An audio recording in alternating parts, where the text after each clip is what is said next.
Curious if you should get Directive 8020? Well, I just beat it, so here's my spoiler for your review. To start off, I love that they added more characters to this. But what's also different is that we got more of them in this game. Between like new text messages that you can send across your crew as you're playing as different characters, or even seeing flashbacks or hearing memories from them. So in the long term, you get to know them better, and then you get attached to them more, and then get upset if they die. I love the monster design. The story was fucking awesome. But they did change up the gameplay a bit in this game. Now, what I mean by that is that they did have the traditional QTE events, but they added a lot of stealth sections. So like, you had to get past something to get to another room. And if you don't, well then it's going to chase you and maybe there's going to be a fight that will happen. Another thing that's different is that they added a rewind feature, and you can toggle it off at the main menu if you're not interested, or just don't rewind at all.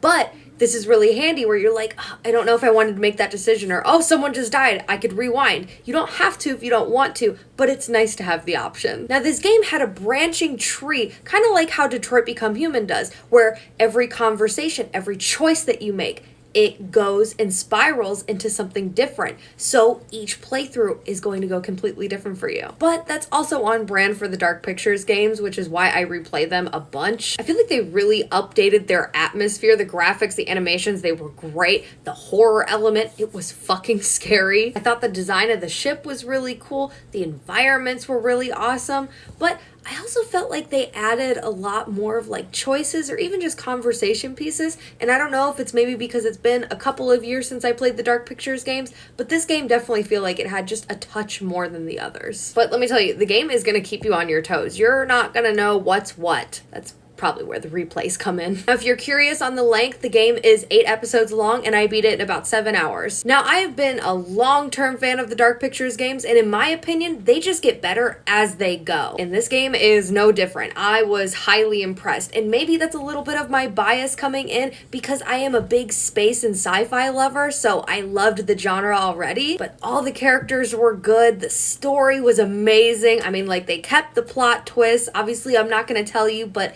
it is definitely worth a play in my book. Honestly, I cannot wait to play this with friends so I can see how differently it goes. Also, you do not have to play the other Dark Pictures games to play this, but if you are a fan of like The Quarry, Until Dawn, or the other Dark Pictures games, definitely pick this up, I would say. I'm not 100% on where it ranks for me on the list of the Dark Pictures games, but it's definitely top 3. I'm just trying to decide if it has dethroned my favorite. And if you guys want a ranking video, I can put that up too. Just let me know in the comments.